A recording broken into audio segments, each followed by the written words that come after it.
Bago ang kasal, may mga iilan muna akong misyon na kailangan gawin para mas maging ready. Kailangan ko muna siyang payagan. Papunta na kami ngayon ng terminal dahil hindi alam ni Kong na ngayon... Hindi alam ni Kong na ngayon ay papunta siya ng Indonesia sa surprise ng TP Boys na bachelor's party. Sinama ko si Kidlat, biglaan ang mga pangyayari. Dahil syempre magbababay kami kay Kong, lalo na hindi niya alam na paalis siya. So malulungkot yun kapag bigla lang siya umalis na hindi niya nakita si Kidlat. So papunta kami ngayon dun. Alam mo, ngayon lang kami maghihiwalay ni Kong ng 4 na araw.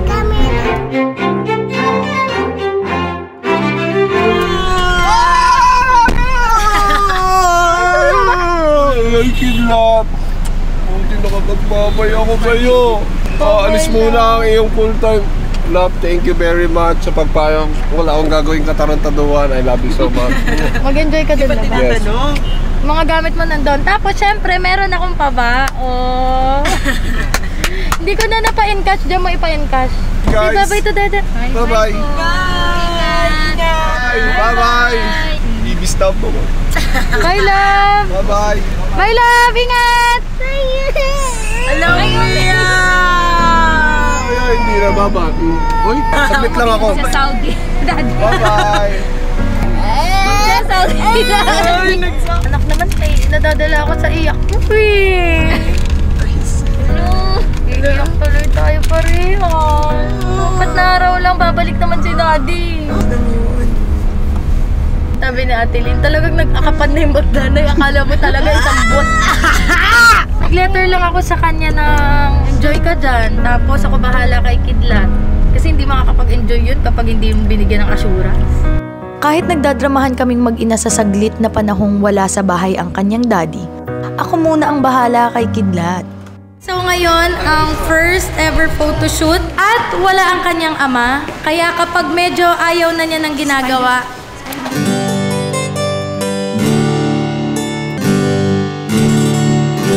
later tayo mag-motorcycle later. Oh, one more, lagabog. 1, 2, 3, go. Lagabog. Dito, dito. Dance, dance. Oh, dito, last. Oh, tara. Ay, hold, Kuya Mavi, hold.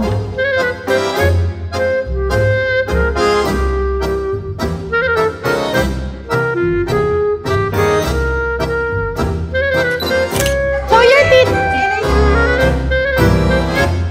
Kidlating. 1, 2, 3, catch ha. Catch the balloon. At dahil parang wala sa mood si Kidlat, Guys, kailangan ko na talaga siya ilabas.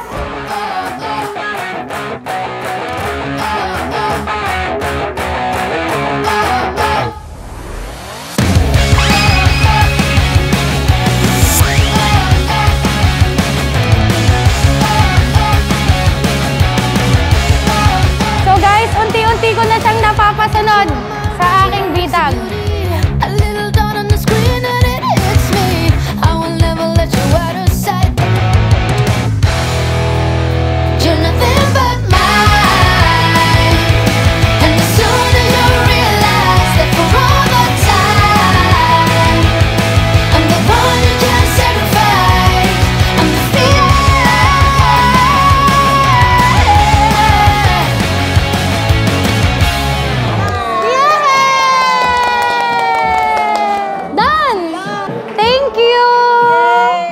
after ng time ko kay Kidlat, mission ko naman gawin ang aking mga natitirang trabaho bago ang kasal. So, nandito na ako sa event ng Snake Brand sa SM North EDSA. At syempre, alam mo naman, kahit paggabi na, sobrang init. Alam nyo yan. So, buti na lang meron akong baon na Snake Brand cooling powder. Dito ko siya ipapalagay sa likod para talagang may aircon ako sa katawan. Sister, makisuyo ako, sister. Ayan, so sobrang perfect nito mga BBs. Lalo na kapag mga ganitong may event. Kasi iwas lagkit. As in, talaga namang fresh para kang may aircon sa katawan. Kasi guys, ito ay may cooling effect. And then yung amoy niya, menthol. So, nakaka-relax siya. So, ayun, nararamdaman ko na siya. Literal to guys ha, na para kang may aircon sa katawan. Siyempre, sasamahan ako ni Kuya Glenn ngayong araw. Lalagyan na rin kita sa likod. Okay lang, Kuya? Yes, ma'am.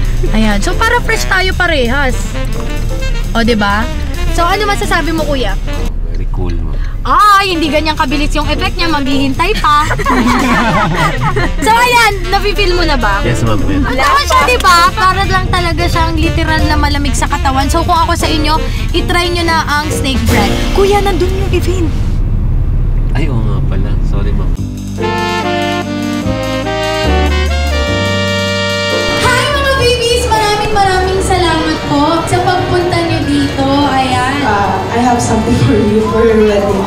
This is a representative of confidence and beauty. Kayo po kasi yung motivation ko since last year, down po po sa itsura ko. Since plus size nga is wala po akong confident. Yung nakita ko po kayo, yung maharap sa camera na without makeup, tapos taas sa confidence, is parang ba't ako mahihiya sa sarili ko? Eh kung yung kilala ko mga tao na nagpo-prove is alakas sa confidence. So, ito po. Sana ma-appreciate mo man. Thank you so much. Alam niyo, kapag meron akong mga event, tas nakakarinig ako ng ganyan. Akala niyo siguro ako lang yung nakakapagpagaan ng loob ko. Pero kayo rin. Napapagaan yung loob ko sa mga ganyang salita. Malay ko ba, di ba? Lalo na ngayon, kung alam niyo parang maraming mga judgmental sa internet. Minsan, may iisip mo, parang nadidown ka rin eh. Pag narinig ko yung sinabi mo, nakakataas pala ako ng boost ng confidence ng isang tao. Yung simpleng pag-harap ko sa camera na, oh sige, tanggalin ko na itong makeup ko, ganun pala yung gusto nyo. Ayan, pero salamat at na-appreciate mo ko. Alam nyo, kanya-kanya tayo ng ganda. Kung ano man sasabihin ng iba, hindi yun ang mahalaga. Ang mahalaga, ano tayong uri ng ina, ano tayong uri ng asawa, ano tayong uri ng kaibigan. Kasi may kanya-kanya tayong ganda. So ayan, thank you so much. O diba? Bukod sa mission ko lang ay magtrabaho, naging motivational speaker na din ako. Kasi, why not? Alam mo, bata pa lang ako, nabubuli na talaga ako. Hindi lang sa kulay, sa size, sa texture ng mukha. Alam mo, lahat yan na pagdaanan ko yan. Alam mo, ang tangi lang naman na makakapagsabi ng ganda mo is yung asawa mo. So kung nagagandahan sa akin ng asawa ko, kiber na ako sa iba. Diba?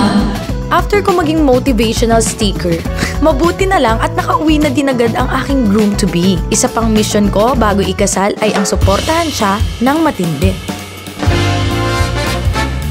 Galingan nyo guys ah! Guys, galingan nyo. Sorry na naman. Baka hindi na tayo ma-invite sa sunod niyan.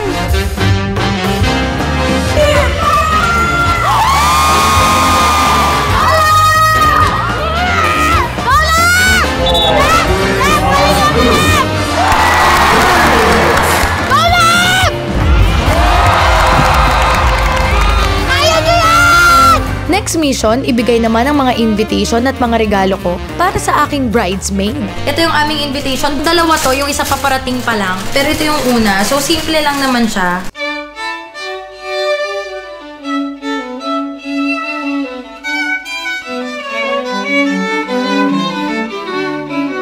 Tapos, ito naman yung regalo ko for the bridesmaid. Ito yung sa mismong kasal, pero papakita ko na sa inyo.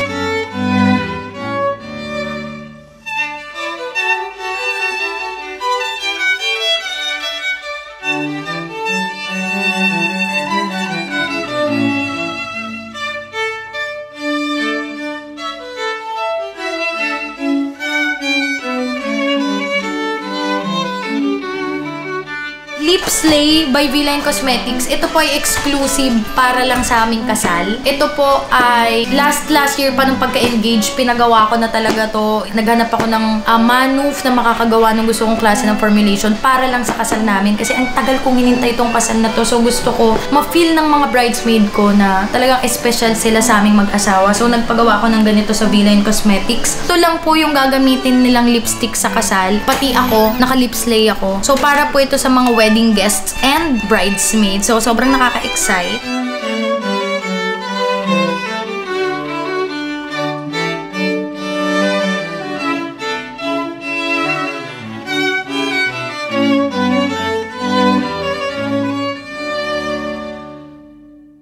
Iniimbitahan ka namin. Ay! Ang Ganda! Bongga. I love it. Sana Thank makapunta you. ka sa kasal season. Ay, oo sis, pag-isipan ko ha. Check ko yung schedule ko. Ate, I can say I do without you. Ang bridesmaid namin. So, ate, open mo. Ito yung susuotin mo sa kasal, ha? Ay, ang ganda naman. Oh, ganda naman yun. Ang ganda naman. Galing mo naman mag-isip ng ganito. Oh, thank you so much. Ay, wah! Ang bongga naman ito, sis. Ang ganda. Ay, bongga! Ay, Oh. customize to? Lahat kayo, iba-iba. Lahat kayo, iba-iba. Oh my gosh! Yan na susuotin mo sa kasal. Bibili pa lang sana ako nito. Thank you. Ano mo klase kasalan yung parts? Siya yung mayaman. Ako, wala akong binigay sa inyo. Doon sa mga ng loob, ba't daw siya invitation lang? Walang regalo sa groomsmen yung... Hindi may regalo sa babae. Si Bossing, ang regalo, alam mo sabi sa amin, pumunta ka, galit. Bukod sa aking mga bridesmaid, ay binisita din namin ang aming mga magiging ninong at ninang sa kasal. Si Kuya Arby ang gumagawa ng bahay namin. Siya ang may-ari ng Arbalicanta. Kuya Kulba, member na close friend talaga ni Kong. Kuya Arbs, ito. Para sa'yo. Seryoso to.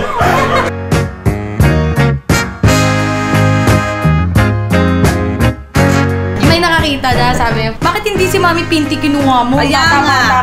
Sister, invitation namin. Gift ko sa'yo sa pagpayag mo bilang ninang. Ninong, sister. Ngayon, tandaan nyo, ang pagpapakasal hindi yan parang ano.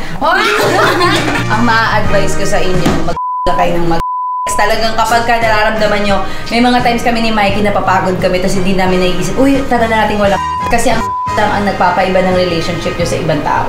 So, iyan lang yung meron kayong intimacy na hindi nyo masashare sa kahit saan. Ay, wag kayo dito. Ay, alam mo ngayon na kasi. So guys, sa mga nagtatanong bakit siya ang ninang, tingnan nyo kakabigay lang namin regalo. Ang dami nang nasabi, parang message diba? na niya sa kasal. Siyempre, yung mga ninang kailangan, pinapautang nyo rin yan. Di ba dapat yung ninang inuha? Oy! Anong gusto nyo bang regalo? Wala, pumunta ka lang. Bahay lupa.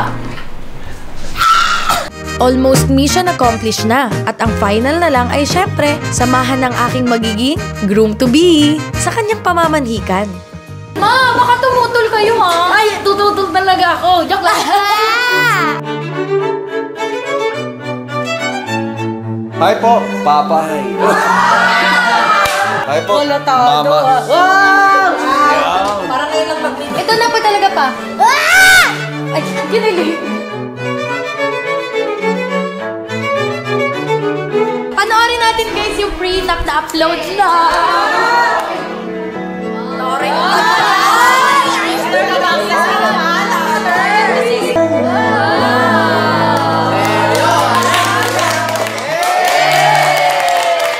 Ngayong natapos ko na lahat ng aking mga misyon bago ikasal, hindi na ako makapaghintay sa aming pinaka-espesyal na araw.